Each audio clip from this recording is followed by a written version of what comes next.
来，乡亲啊，继续来看台东金峰乡的滨木村甲日区部落传出着集体中毒的事件。一个83岁阿嬷昨下晡绑小米粽，用烧啊、螺包、肉梨、笋啊、猪肉、小米的混食的食材，阿嬷绑好家己先食，结果身体无爽快，送病院就往生了。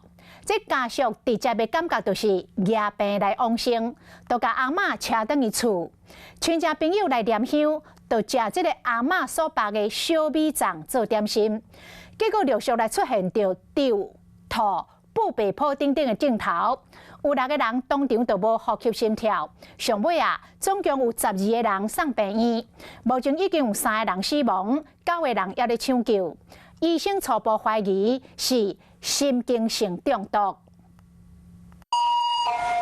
救护车驶到门口，赶紧甲患者塞入急诊室。真侪家属伫咧病院内底着急等待。台东县金峰乡滨木村和日区部落昨暝传出同齐食物中毒的事件，拢总12人互送去病院。年岁上细汉的患者，敢若国小3年呀。吃了那个阿伟，大家就开始不舒服。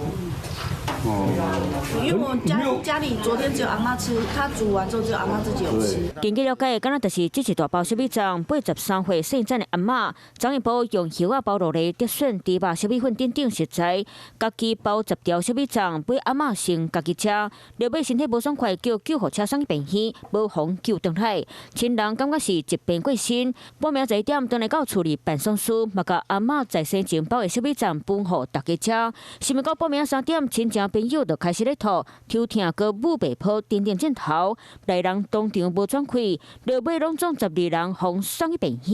也有可能是其他一些层性毒性的一些植物或食物的部分这样子，瞳孔缩小，然后一直冒汗，然后全身抖动，对，甚至有些肢体僵硬的情形。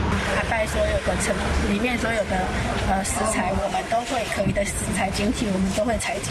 卫生局人员唔敢代替，会只到部落采检。家属讲，大家拢是做伙分吃，食挂靠用水洒过肉类、田类、小米粽、蚵环等等，到底是倒一个食物出问题，或者是包小米粽效果有毒？第一个等卫生单位收集检体，厘清真相。Hello， 我是林仙怡。想要抢先掌握最及时的新闻资讯吗？赶快订阅、按赞、开启小铃铛，锁定华视新闻 YouTube 频道。